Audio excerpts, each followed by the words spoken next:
Well, we heard there was a hurricane coming. And by this time, the hurricane had been named as Florence. But we'd been through hurricanes before in Maryland and here in North Carolina. But we've never been exposed to an evacuation. Mm-hmm. We've lost electricity, trees have fallen, there's been, a cleanup that we've had to do, but we've never been evacuated. The local fireman came, rapped on our side door and said, there's a mandatory order to evacuate, you don't have to do it. But what that means to you is if the floodwaters isolate you, you could be the last out in a helicopter because you rejected the evacuation order. So I said to the fireman, I said, well, you know more about this flood. I get what's coming over the news. What are you hearing? He's standing in my yard and he says, the floodwaters are going to be about this deep. So we decided we were going to evacuate. It was just a Category 1. But we decided we were going to leave. And what Florence did was stayed for 5 days over a 100-mile radius, dropping 30-plus inches of water, and there's no river system that can handle that. We left on the 11th of September and returned, what day, Beth? 23rd.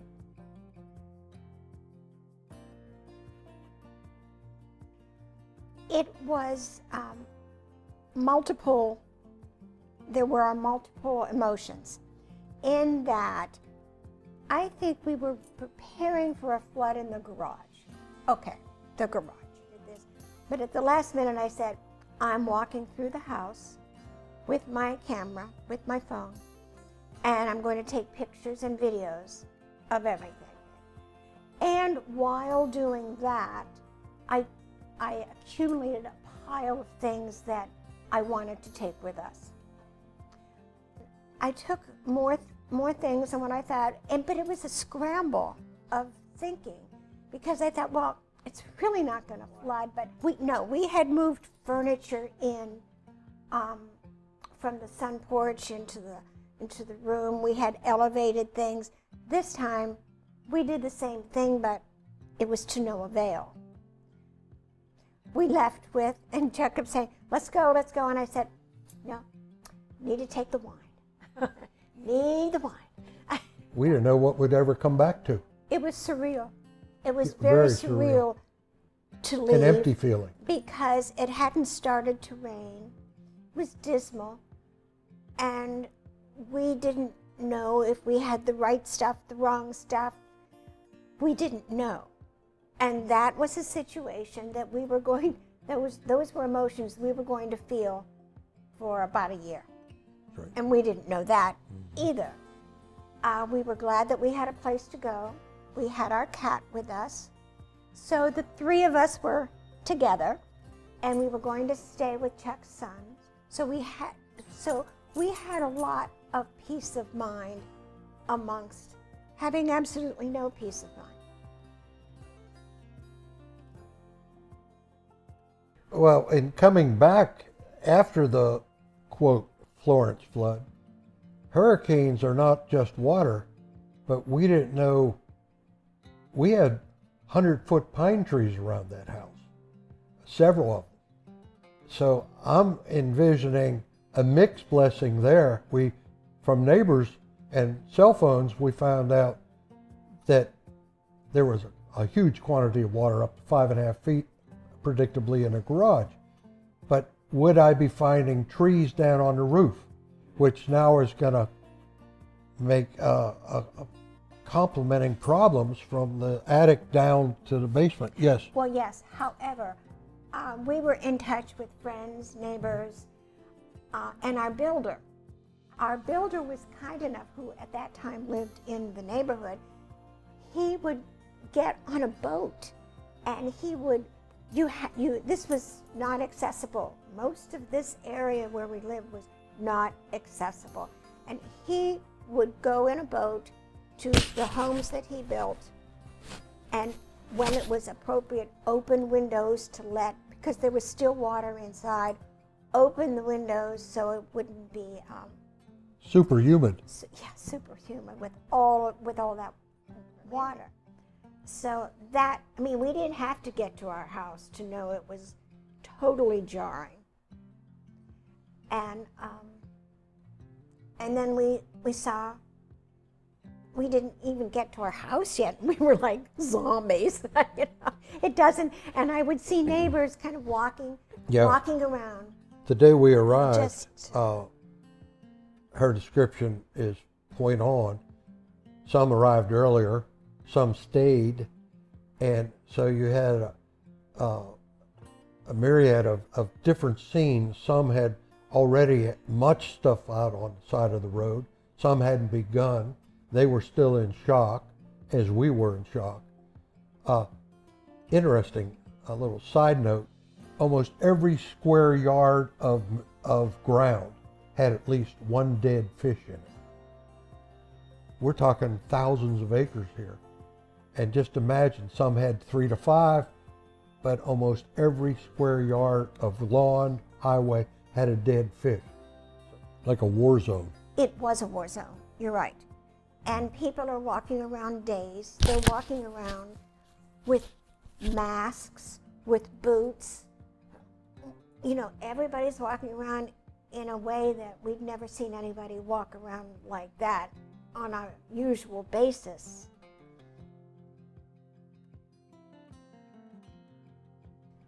Most of our belongings were on the sidewalk, on the yard, beside the road.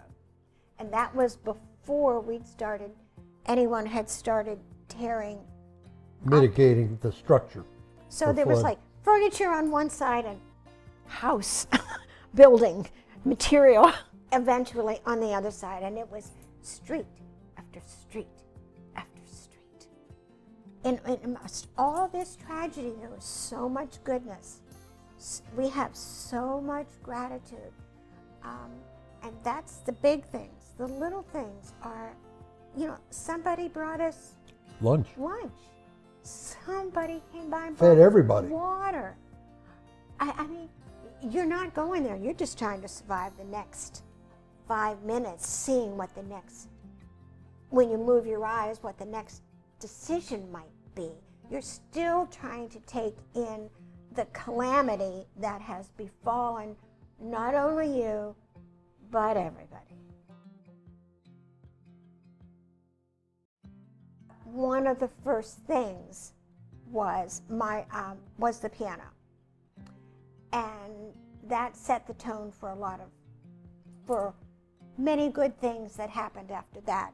In that, my daughter found you, Mumford Restoration, and I called immediately, not knowing at that point, having no idea what we were dealing with or going to deal with.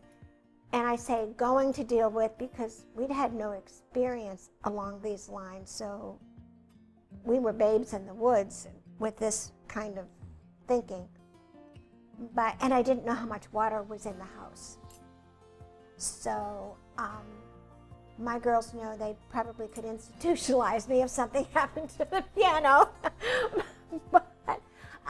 which I inherited from my great-grandfather and my grandmother. It's been in pristine condition since 1903, only in our family. So the first thing between insurance was to find someone to Restore. handle the piano, only in our family.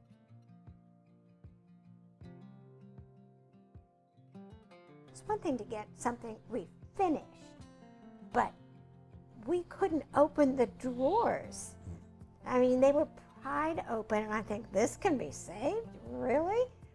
But you said yes. So I immediately felt that I was dealing with someone who knew their stuff, who was calm, who was not taking advantage of the situation, was reliable, dependable. I mean, this was the underlying stuff that I was interpreting.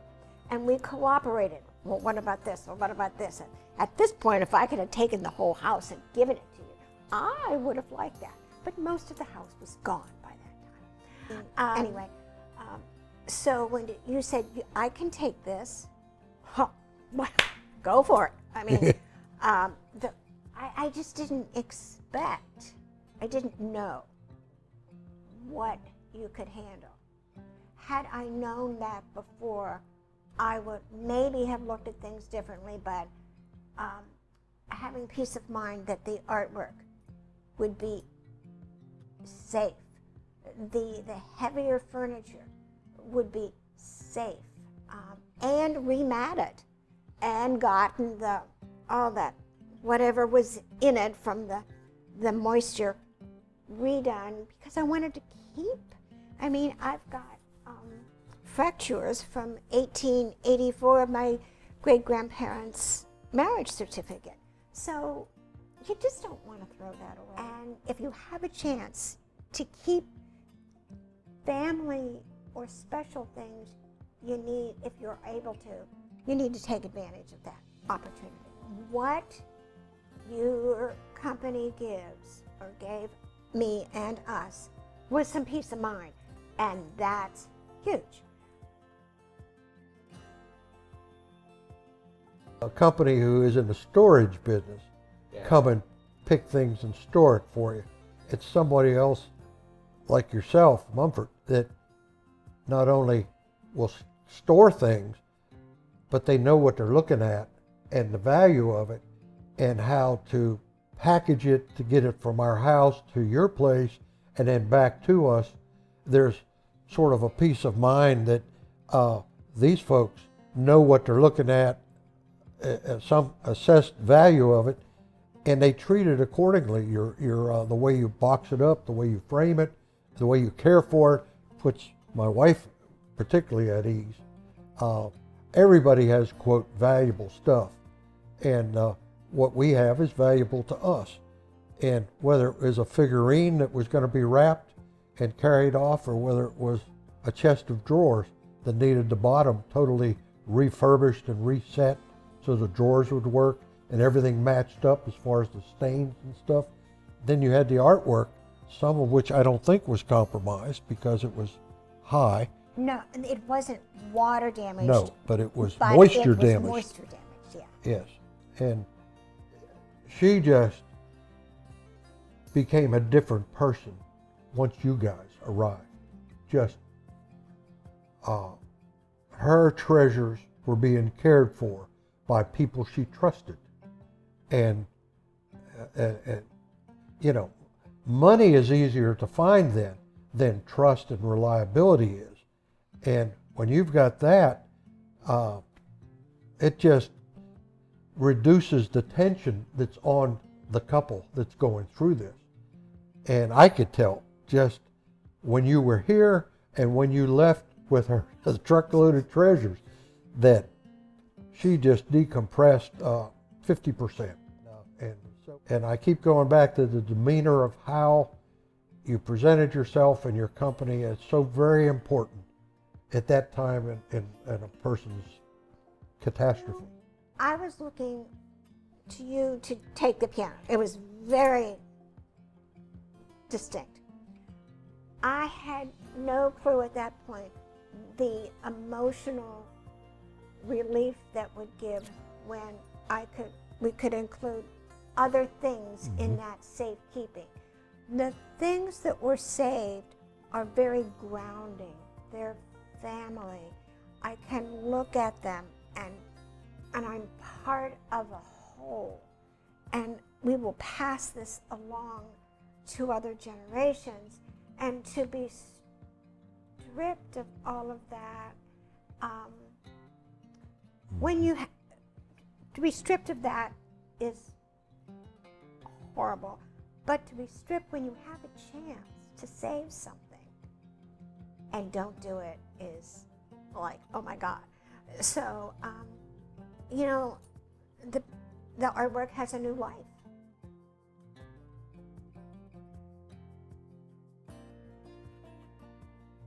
As we decompress due to dealing with good people who are vendors and helpers, and then you're able to go from a victim to an assistant. And our outlook became within weeks, no, I'd say No, days, within days, how can we help other people who are even less fortunate and it could be they're just going in circles in their yard, that financially they're better off than we are, but emotionally they're not where we are. So there's ways you can help them by recommending and by, this is what we've done, and not that you should do that, but, and then in the community, the greater community, there are people who don't have the financial means, and how can we reduce the compression on those folks? So that's a mystery that happens too, you know, that instead of pity poor me, a victim of the flood, now you're sort of looking on what you can do. And how does that happen? Only because you're not so self-centered anymore. People are helping, and you're almost guilty that you're being helped this much. And how can I help someone else? Because I know what they're going through.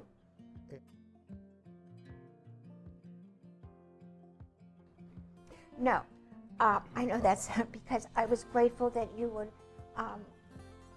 would keep our belongings as long as you did, because I didn't have a place to put them. Secondly, I loved my visit. I visited. I had to visit. Had to see the piano. And you would say, yes, it's fine. I'm going, okay. And years ago, I'd had the piano rebuilt, and I visited my piano. So this is not an unbelievable occurrence on my part to want to visit the piano. I could not believe. And it was in tune. Of course, when it got back here, it was still in tune, and then it went downhill. But really, it was in tune. And then I pulled open the drawers of the cabinets that it was like, this is magic. I didn't know what to expect. I mean, I didn't. It was out of naivete. But I left that day going, life is good. And I also enjoyed seeing the caliber and the quality of other items that you showed me. I had no idea. It was exquisite, absolutely exquisite. And I thought, my stuff's in good hands. Yes. You know? Reputation preceded you, and then it was the point of meeting and dealing was just plus, plus, plus. It was compassionate professionalism. Right. I mean, I had really never had anything restored. I'd never had anything damaged like this. So you introduced me to a level of workmanship, of artistry that I did not know about.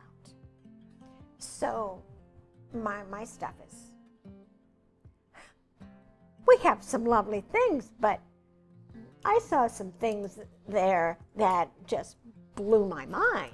So that just cemented, well, they could do that, they could do this too. You know, so, but you're always going to have to deal with an element of naivete when you're in a crisis, because people are in a first-time, oftentimes, situation. And, but you're a genuine person. Being genuine speaks volume and people. And when somebody feels like, oh, I can take a breath, it's going to be okay. Yeah. When you really don't know if it's going to be okay, but you have a glimmer of hope, that is a gift. And I had no idea really to the extent of which what Mumford Restoration is capable of doing, but I do